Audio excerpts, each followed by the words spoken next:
Hey guys, and welcome to my channel. Today I'm going to be doing a chatty vlog, and that's just where I sit down with you guys and chat. I let you know what we're doing, how we're getting on, and I also answer some of the topics that people have suggested that I talk about this time around. So the last time I did these was at the start of the month, where I explained to you about how I had my lung issue, or my rib issue should I say, and just to give a little bit of update on that. My side still does be a tiny bit tender, but like I can do every single thing. I can even lie on it now most of the time. It's just a very odd time if I kind of overexert myself during the day, or if I hit it off something or something accidentally hits off it, I will find that I actually can't do very much with it. It does be more tender at those times. So yeah, other than that it's good. And on the topic of sickness, Ava hasn't been to the doctor since before Christmas. Woo! Well, that's a lie. She was at the doctor. Was that before? No, she was at the doctor after Christmas. Yeah, she was at the doctor after Christmas. She had her cough. Her cough was keeping her awake at night time, and they give her more steroids, these like pink little tablets that I have to dilute and then suck up. So after that time I decided enough is enough.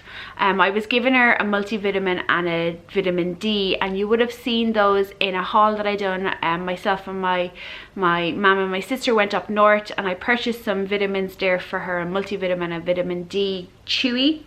So they're all gone, so I had to purchase some more. So I got these Halib Orange Softies multivitamin every day, so they're 30 strawberry softies. We just give her one of these a day. There we go. I don't know why it's getting dark. I think it's because of the way the light is. So we give her one of these a day. And then I also got some of this Healthy Kids vitamin D. So I was told to give her extra vitamin D. It will help because here in Ireland we barely get any sun. Also it should help her eczema, and also because, you know, as I said, we don't get enough sun here, so having that extra vitamin D dip. So basically it's just liquid drops. It gets from once a day from age 1. There is one for obviously smaller kids. So I just give her one drop into a drink a day alongside this. So I picked up the Udo's Choice multivitamin. So this is for infants age 0 to 5. So there's 3 billion variable cells per gram. And it's microbiotic, so it's a daily blend of friendly lacto and bifidobacteria. So the infants one, oh, it's not going to, there we go, the infants one. So I've given her this, so this needs to live in the fridge. So you give from 1 to 3 times a day as directed by your healthcare provider. Dissolve a half a teaspoon in formula liquid or coat nipple if you're breastfeeding. So I got this one. I know it says 0 to 5, and the other one says from like 5 to 10 or something, but I do think that I may get the next one off the children's blend the next time. Just because I feel like be more beneficial, I don't know. But anyways, these are the 3 that we've been using every single day. She gets these. So she is about half, so for the last 2 weeks or so we've been giving her these every single day. She gets one of these in the morning, and then when she comes home from school I put this in a drink for her and make sure that she drinks it all, and that's what we've been doing now. So that's that. That's the sickness covered. It took longer than I thought it was. So what I'm going to do is I'm going to open my phone and I'm going to see what topics people left that I could discuss. And I'm just going to randomly pick some. And let's see. This one.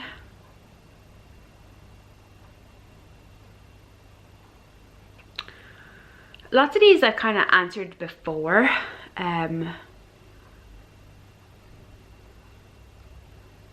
So one here says, do you send Ava to preschool or nursery school, as you might call it? If you did, what did you love about it? So yes, we, as you know, I've been a stay-at-home mum with her since I was born, or since she was born, except for like a 4-month period where I had a job. We sent her at 2.5 years of age, so she turned 2.5 in October, and in November we sent her straight into preschool. And we did that because her speech was fairly delayed, and we had no we don't have any younger cousins, we don't have any friends with kids her age. There was no one for her to interact with, only adults who were answering for her and finishing her words, and you know, usual stuff that people do. The speech therapist and the health nurse kind of recommended that we put her in some sort of play group. So I went to register her for her 3 years, which would have started this September, and while we were there she absolutely loved it. She was just running around playing with everything, and at 2.5 they don't really be very social, especially if they're only kids. Like they're only children, like they're the only child, and they don't be very social because they don't have those skills yet. But she loved it, so we decided that we would send her for 2 days. I'm pretty sure it was 2 days a week, a Tuesday and a Thursday. Sorry for the light, it's just because it's the morning and the sun doesn't rise fully here during the winter. It like sits in your eye line. Anyways, so we sent her at 2.5, 2 days a week. From October to June, and she loved it. By the time that she finished in the summer, June, she had best friends, she was playing all the time, her speech was majorly improved after 2 months. So we put her in October, and in the January we found that her speech was majorly improved. Her preschool teachers were saying that she's really good because before she was 3, you know, she was trying to interact with the kids, and you know, she'd play with everybody, like running around was her main source of entertainment. She used to just love people chasing her or chasing people, and painting. She used to love painting. And yeah, she came on leaps and bounds. And then this year is her first year that we, here in Ireland, we get free preschool years. We get 2 free preschool years. They call it ECCE is the scheme. So this was the start of her first free preschool year. And she has been in full-time Monday to Friday since September, which is probably why she's been getting so sick. And yeah, she's been there, and again she has like, she knows everybody's name this time, where last year she only knew a couple of people's names, but this year she knows everybody's name. And she loves it. She absolutely loves going in. Never once do we have sometimes like, I don't want to go to school, but that's her literally not wanting to get out of her pajamas to go to school. It's not a case of like she's dreading going to school. She loves it. It's always someone's birthday in school, and they always get cake and balloons.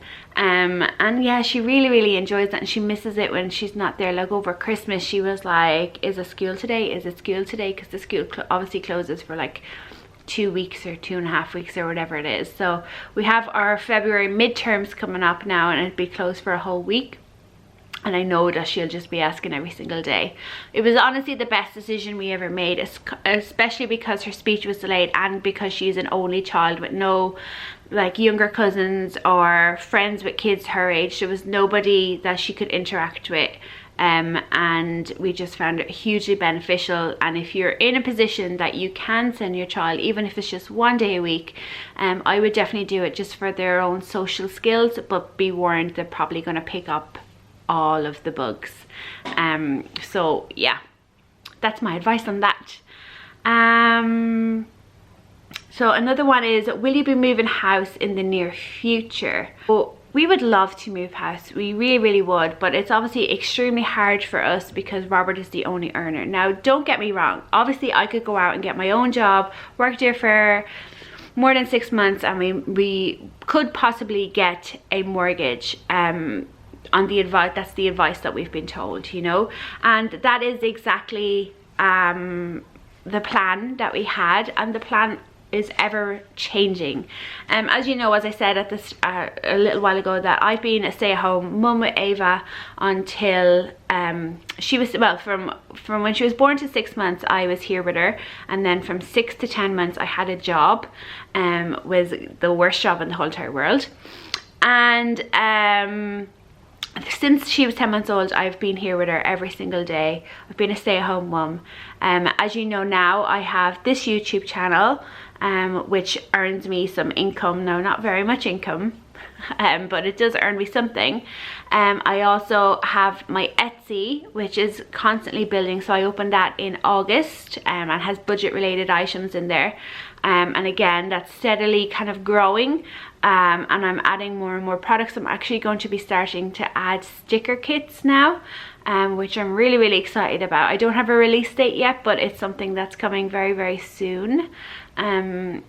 So I have both of those as income. Now, obviously the way that it works is that I still obviously need to pay taxes, or I need to declare that I earn this income, because, you know, I don't want to be in a situation where revenue find out and I'm not registered, or, you know, all those sorts of things. So obviously I want to do this the legal way, especially with a job like this. And I'm saying a job because, you know, I am sitting here making videos, but it takes a lot of time, effort and money on my behalf to make these videos. Like, it costs a lot of money for my camera, for my editing software, for my laptop, for this tripod, for my time, you know, it all costs money. So for you, it's just you sitting down and you're watching videos that somebody put out. But for me, I have to consider this kind of as a job, and how I can make some money out of it, because I put an awful lot of my time and effort into making these videos,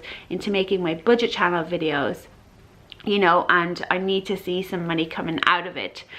Because even though it's free entertainment for you, if you could watch the ads, you know, that's how I make money from YouTube, is through people watching the ads. Yeah, I'm going off on a tangent. So I have those two income sources, and I do share with you over my budget channel, Karen's Budget and Plan. I share my kind of monthly online income reports, is what I call it. So I share with you the revenue I achieved from online sources. And you can see when you go over there that it's never anything over 300 euros a month so far. Anything over 300 euros a month, but it is ever increasing. So that's what I'm hoping for, is that I can build it to a stage where I could at least earn. Here in Ireland we have something called the dole, okay? And when I worked after I came off, so I because I had a job up to the time that I was pregnant, we got something called maternity benefit, and then I had that job for 4 months, and then I could earn, or then I could claim the job seekers benefit. So it's called the dole, you know. And because Robert, I live with Robert, and I put Robert down on the form, I could only achieve like a basic amount, which was like 84 euro per week is what my earnings would be, okay? So that was what my benefit was. So 84 euros by 52, so it was 4,368 euros per week, or per month, per year. Oh my god. So 84 by 4, let's say, so it was 336 euros a month is what I was making off the dole. And technically, yes, right now I'm probably, with my Etsy and my YouTube, I'm making that amount. But obviously I have to put some of that aside for taxes, just in case I do get taxed when the assessment thing comes around. Obviously I need to have some money there that I can pay the revenue. I also need to reinvest some of that, especially with my Etsy. Right now, because it's only building, I am reinvesting the majority of that money into buying more stock, new products, like a machine for the stickers, all that sort of stuff. So it's like starting from scratch again this month, because I don't have money in that account. So, you know, and then also with the YouTube stuff, I have subscriptions. So like the music that you hear on my videos, I have to pay for that. And the editing software, I have to pay for that. These are all kind of subscriptions, so the money comes out. So I don't really get the 336 euros. I can't take that as an income. And in fact, I don't really take any of my YouTube income as an income, if you get what I mean. Like I don't put it into our budget. And it is something that I'm going to start, and even if it is only like 30% of each month's earnings, it is a little bit extra that will get us like health insurance or life insurance or something, you know. So while I went off on a tangent there, we would love to own our own home. We would love to move to a different place, but right now as it sits, because I don't have a job and because we don't have enough income, we can't. Robert, if he was a single person on his own, could get a mortgage with his wages, but because he has a child, they won't give him any. So yeah. Anyways guys, that is today's video. I hope that you've enjoyed it. If you did, I would love if you give it a thumbs up. Subscribe if you're new, and I will talk to you in the next video. Bye.